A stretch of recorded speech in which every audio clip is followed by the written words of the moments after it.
Hey guys, तो ये video का पार्ट 4 है। और अगर आपने पिछले पार्ट्स अभी तक नहीं देखे हैं तो आपको डिस्क्रिप्शन और कमेंट सेक्शन में प्लेलिस्ट का लिंक मिल जाएगा। तो चलिए बिना किसी देरी के इस वीडियो को शुरू करते हैं। कहानी की शुरुआत में हम देखते हैं कि वो सारे होमलेस लोग उस मरे हुए आदमी को नदी में फेंक देते हैं, जिसके बाद गॉड केंजी से कहता है, इस आदमी ने सिर्फ मैसेज को तुम तक पहुंचाने के लिए अपनी जान दे दी, पर मुझे लगता है कि तुम इन सब के अगेंस्ट कुछ नहीं कर पाओगे, और अगर मैं भी तुम्हारी जगह होता तो शायद हार मान लेता। जिसके बाद गॉड उस लेटर की तरफ इशारा करते हुए कहने लगता है कि मुझे नहीं पता तुम्हारा दोस्त डोंकी आखिर तुमसे क्या उम्मीद कर रहा था। और वो बार बार केंजी से पूछने लगता है कि आखिर अब वो क्या करेगा, आखिर अब वो क्या करेगा। केंजी कुछ नहीं बोलता और वहां से भाग जाता है। और वो लोग एज्यूम करते हैं कि डोंकी की मौत से वो अभी भी नॉर्मल नहीं हुआ है। केंजी उस आदमी की आखिरी बोली बातें याद करता है और सोचता है कि आखिर वो क्या कर सकता है। केंजी घर पहुंचता है, काना को अपनी मदर को देता है और न्यूज़पेपर लेकर अपने रूम में चला जाता है। और न्यूज़पेपर में लिखा था कि मिस्टीरियस पैथोजन अब लंदन में फैल चुके हैं। केंजी ये देख के झंझना जाता है कि उसकी बातें सच हो रही हैं। उसकी नज़र उस बॉक्स पर जाती है जो उसने और उसके दोस्तों ने बचपन में गाड़ा था। केंजी सारी चीज़ें बाहर निकाल देता है और उसमें से उसे उसकी लेज़र गन की ड्राइंग मिलती है जो उसने बचपन में बनाई थी। पर चौंका देने वाली बात तो ये थी कि वो गन इस वक्त केंजी के हाथ में थी। केंजी अपनी दूसरी ड्राइंग निकालता है, एक जायंट रोबोट जो 50 मीटर से भी ज़्यादा लंबा होगा और वजन होगा 10 लाख टन, और अटैक करने के लिए उसके पास एक लेज़र बीम होगी। केंजी थोड़ा सा घबरा जाता है, पर हमने पिछले पार्ट में ये भी देखा था कि प्रोफेसर शिकीशिमा रोबोट कंस्ट्रक्शन पर काम कर रहे थे। केंजी अपने घुटनों पर बैठ जाता है और डोंकी का भेजा लेटर पढ़ने लगता है। लेटर में लिखा था, केंजी मैं ये लेटर जल्दबाजी में लिख रहा हूँ क्योंकि इस वक्त मैं मुसीबत में हूँ। मुझे लगता था कि शायद तुम ही फ्रेंड हो, इसलिए मैंने कई बार चेक किया, पर मैं गलत था। तुम मेरे पुराने दोस्त हो और फ्रेंड हमारे ही बचपन का कोई साथी है जिसे ये सारी बातें पता थी। सिचुएशन बहुत ज़्यादा बदतर हो चुकी है। फ्रेंड इस दुनिया को बर्बाद करना चाहता है, और जैसा कि हमने फ्लैग के नीचे दुनिया को बचाने के लिए शपथ खाई थी, तो सिर्फ तुम ही हो जो इस दुनिया को बचा सकते हो। केंजी रोने लग जाता है, पर फिर वो अपने उस गिटार को बाहर निकालता है और पूरे घर में जोरों का म्यूजिक बजने लगता है। केंजी की मम गुस्सा करती है कि आखिर केंजी आधी रात को क्या कर रहा है। केंजी मैक्स वॉल्यूम पर अपने गिटार को जोरों से बजा रहा होता है और दूसरी ओर गॉड कहता है, मेरे ड्रीम के हिसाब से केंजी दुनिया को बचाने के लिए उन सभी के अगेंस्ट लड़ेगा। सीन केंजी की तरफ जाता है। गिटार के शोर से आसपास के लोग पुलिस को बुला लेते हैं। पुलिस और केंजी की मम काफी दरवाजा खटखटाते हैं, पर केंजी दरवाजा नहीं खोलता और पूरी रात गिटार बजाता रहता है। और दरवाजा भी तभी खोलता है जब गिटार के सारे स्ट्रिंग्स टूट जाते हैं। केंजी पूरी रात नहीं सोता और कहता है, तो मुझे ही इस दुनिया को बचाना है। जिसके बाद केंजी अपने दोस्त मराओ से एक रेस्टोरेंट में मिलने आता है। वहां उसकी मुलाकात मराओ के बेटे से होती है जो कि 2nd ग्रेड में पढ़ता था। केंजी यहाँ पर मराओ से फ्रेंड की बात करने आया होता है, पर मराओ को उसकी फैमिली के साथ खुश देखकर वो ये बात नहीं कह पाता। और जब मराओ पूछता है कि आखिर वो क्या बात करना चाहता था, तो केंजी कहता है, कुछ भी नहीं। जिसके बाद केंजी योशित्सुने से मिलने जाता है, पर योशित्सुने तो खुद ही काफी डिप्रेस था और हमें पता चलता है कि उसे 4 टोनर ऑर्डर करने के लिए बोला गया था और उसने 1000 का ऑर्डर दे दिया और अब उनके पास एक पूरा ट्रक आने वाला है। केंजी भी ये सुनकर हैरान रह जाता है। योशित्सुने कहता है शायद उसे मर जाना चाहिए या फिर किसी रिलीजियस ग्रुप समूह को ज्वाइन कर लेना चाहिए। केंजी उस पर चिल्लाता है और योशित्सुने कहता है कि वो होपलेस है और हारा हुआ है। केंजी कहता है तू होपलेस नहीं है, और योशित्सुने बताता है कि उसकी बीवी और बेटी भी उसे इसी वजह से छोड़कर चले गए। केंजी कहता है कि इस चीज का उसकी फैमिली से कोई लेना देना नहीं है, और योशित्सुने को परेशान देखकर केंजी उसे माफी मांगने का सुझाव देता है। केंजी कहता है कि जल्द ही ये सब एक बीती बात बनकर रह जाएगी, और केंजी को हंसी आ रही होती है, पर वो हंसना नहीं चाहता था और योशित्सुने अपने ऊपर ही हंसने लगता है।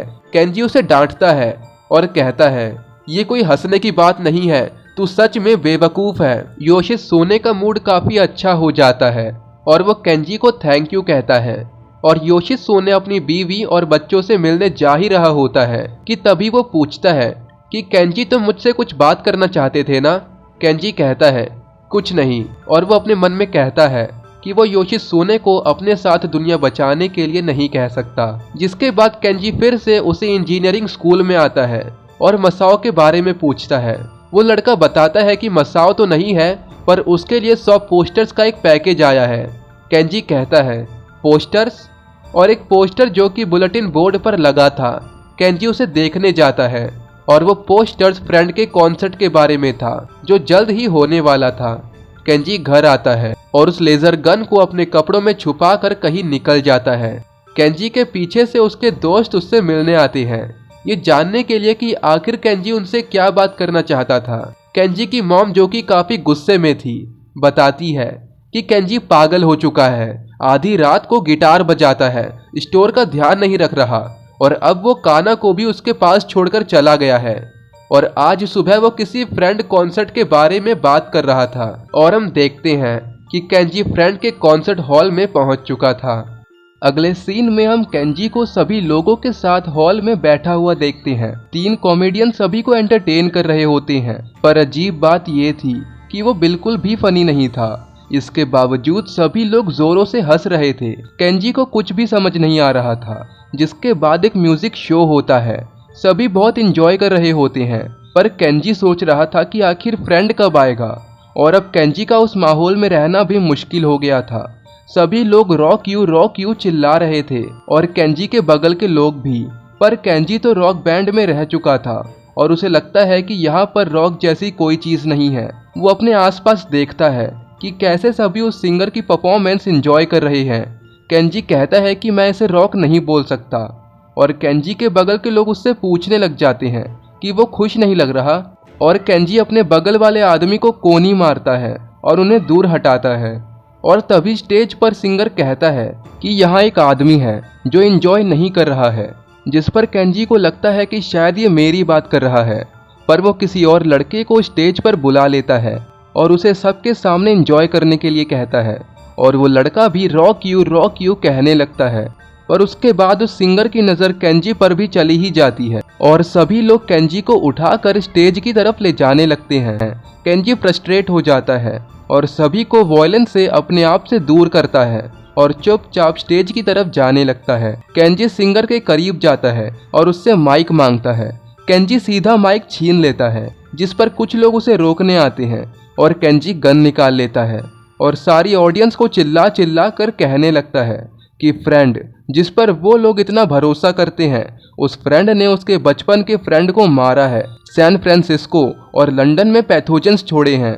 पर केंजी के इतना सब कुछ कहने के बाद भी ऑडियंस के चेहरे पर कोई रिएक्शन नहीं होता है, जैसे कि उन्हें ये सब पहले से पता हो या फिर उन्हें केंजी पर भरोसा ही नहीं है। जिसके बाद केंजी पूछता है कि अब फ्रेंड का अगला प्लान क्या है, अब वो क्या करने वाला है। और तभी पीछे से आवाज आती है, अगली जगह कौन सी है? केंजी पीछे घूमता है और एक उड़ता हुआ आदमी, जिसे सभी लोग फ्रेंड फ्रेंड कहने लगते हैं। और सीन किंग मार्ट केंजी के स्टोर की तरफ जाता है, जहां पर केंजी की मॉम रजिस्टर चेक कर रही होती है कि तभी केंजी की मॉम की फ्रेंड, जो काना का ध्यान रख रही थी, केंजी की मॉम को आवाज देने लगती है। वो कहती है कि काना कुछ दिनों से कुछ ज्यादा ही तेज भाग रही थी, पर अब वो अपने पैरों पर खड़ी है। केंजी की मॉम और उनकी सहेली दोनों ही ये देखकर हैरान रह जाते हैं, क्योंकि काना की उम्र के हिसाब से ये थोड़ा जल्दी था। काना लगातार ऊपर की तरफ देखते हुए गुस्सा हो रही थी। दूसरी ओर फ्रेंड ऊपर से नीचे की ओर आ रहा था। सभी लोग चिल्लाने लग जाते हैं कि फ्रेंड को ग्रेविटी नहीं रोक सकती, जिस पर केंजी चिल्लाते हुए कहता है कि ये बस एक सिंपल सी मैजिक ट्रिक है, ये आदमी तुम लोगों को बेवकूफ बना रहा है। पर उन लोगों को कोई फर्क नहीं पड़ता। केंजी फ्रेंड से पूछता है कि आखिर वो कौन है। फ्रेंड केंजी के करीब आता है और केंजी फ्रेंड का चेहरा देखकर हैरान रह जाता है, क्योंकि उसने तो एक अजीब सा मास्क पहना हुआ था। वो कहता है, काफी समय बीत गया मिले हुए केंजी कुन। और फाइनली हम देखते हैं कि फ्रेंड ने निंजा हथौड़ी वाला मास्क पहना होता है। केंजी भड़क जाता है और फ्रेंड को उसका मास्क हटाने के लिए कहता है, पर फ्रेंड केंजी से पूछता है, अगला क्या है? जेम्स को सैन फ्रांसिस्को और लंदन दोनों में छोड़ दिया गया है। अगला क्या है? केंजी सोचने लग जाता है कि अगला क्या था।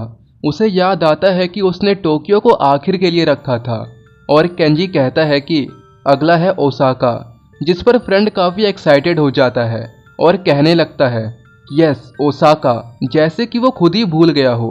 और फ्रेंड केंजी को सभी लोगों के सामने ग्रेट प्रॉफिट बोलता है और सारे लोग केंजी का नाम पुकारने लगते हैं। केंजी सभी लोगों को कहता है कि चुप हो जाओ, ये फ्रेंड जिस पर तुम इतना भरोसा करते हो वो एक मर्डरर है। और केंजी वो लेजर गन निकाल कर सबको दिखाने लगता है कि फ्रेंड वेपन्स क्रिएट कर रहा है, पर किसी को केंजी की बात से घंटा फर्क नहीं पड़ता। केंजी फ्रेंड पे गन तान देता है और कहता है, पहले सैन फ्रांसिस्को, फिर लंदन, और इसके साथ साथ तूने डोंकी को भी मार दिया। मैं इसे यहीं पर ख़त्म कर दूंगा। सारी भीड़ केंजी को रोकने आने लगती है, पर तभी फ्रेंड कहता है, केंजी तू मुझ पर गन पॉइंट कर रहा है। तू तो ऐसा नहीं था, और इसके अलावा एक बड़ा रीज़न है कि तू मुझे नहीं मार सकता। काना कैसी है? और यहाँ पर हमें पता चलता है कि फ्रेंड ही काना का असली बाप है और केंजी का बड़ा भाई। केंजी बौखला जाता है और कहने लगता है कि ये झूठ है। इतने में लोग केंजी को पकड़ लेते हैं और उसे उछालते उछालते उसका नाम पुकारने लगते हैं, जिसके बाद हम आखिर में देखते हैं कि केंजी अकेला बैठा होता है और अब वहाँ पर कोई भी नहीं था। केंजी को शायद अब समझ में आ रहा था कि उसकी बहन क्यों गायब हुई, और केंजी को भी याद आ रहा था कि एक लड़का जो उसे अक्सर खेलने के लिए बुलाया करता था, पर आखिर वो कौन था। केंजी को उसका चेहरा याद नहीं आता। और गाइस, ये पार्ट यहीं पर खत्म होता है। तो अगर आपको वीडियो अच्छी लगी हो तो लाइक कर देना। तब तक के लिए बाय बाय।